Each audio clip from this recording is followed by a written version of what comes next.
Hi everybody, this is Raul Lebendorf from Bass Musician Magazine, and today we are in exciting Las Vegas behind the scenes of the Cirque Du Soleil show Ka. With me I have Derek Jones, Bassist extraordinaire of the show, brother on the low end, and we wanted to get a chance to talk to him a little bit about what it's like to be playing the bass for the show here. So starting out, let's get a little bit of a history. I wanted to know a little bit about you, your background with music and all that. Oh, I started playing guitar when I was in the 8th grade. Christmas vacation. My parents had a record called Tommy Garrett and his 50 Guitars Play the Music of Italy, and I would listen to these guitars, you know, so I grabbed a gold guitar I had in the closet and I started playing along with all these tunes, and my mom came home from work and my dad came home. I said, hey, I'll play you this song. How'd you learn that? I don't know, I just picked it out, you know, so that's kind of how it started. So I was a guitar player for about 3 years, and then just before my 12th grade year of high school, I was going to the library. I'm from Vallejo, California, so downtown Vallejo has this amazing library, and they had this huge jazz record collection, so you could take 6 records at a time. So I would go to Radio Shack, and this was like the mid-'80s. Go to the Radio Shack and get a big, long thing. They had these long, like for $10 you get 15, 20-minute cassette tapes or something like that. So I would get a bunch of those, and then I would grab records. And I didn't know who Charlie Mingus was, or Charlie Parker, or any of these guys, you know, and there's Joe Zawinul, and I just grabbed 6 records at a time. And some of them I liked, some of them I didn't like, and I'd just take them back. And the ones I liked, I would tape on my little boom box and my little record player and write all the information down, because I could barely afford strings at that point, so I was just like, you know, I'll just write them down. One of those records being Slow Smoke Sphere album, which had a big influence on my bass playing later on when I didn't realize at the time. But Jocko's first record was in this one pile that I got, and I looked at the picture and I went, I think he's a trombone player. I read about him somewhere. Oh, I don't know. I just put it in the stack of records, and I was listening to records, and I put that record on. And Donna Lee came on, and my life changed.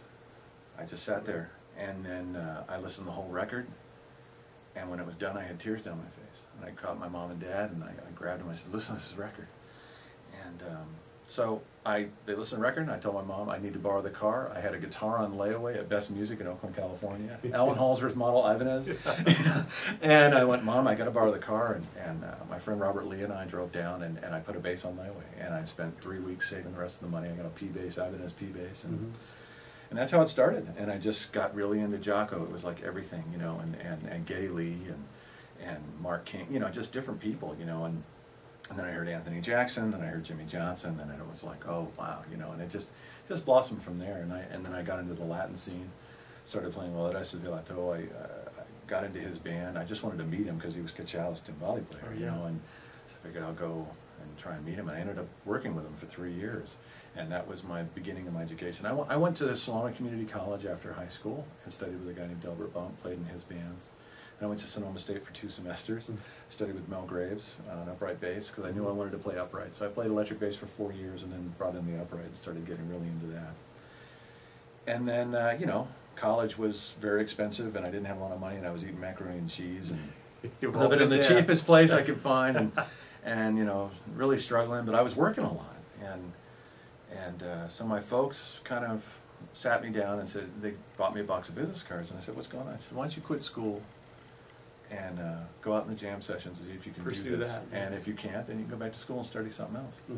It's like, wow. So I got a job bagging groceries at a grocery store, and for 5 weeks I just started going to jam sessions, and then I ended up working. And that's how my education really began. I just started playing with anybody I could get my hands on in the Bay Area. You know, it was just like go to every jam session, meet everybody, be in the situations where I knew I was way over my head, and just put my head down and listen and ask questions. And some of my mentors, David Garibaldi, was really instrumental, and he took me under his wing and started recommending me for bands. Kai Eckhart.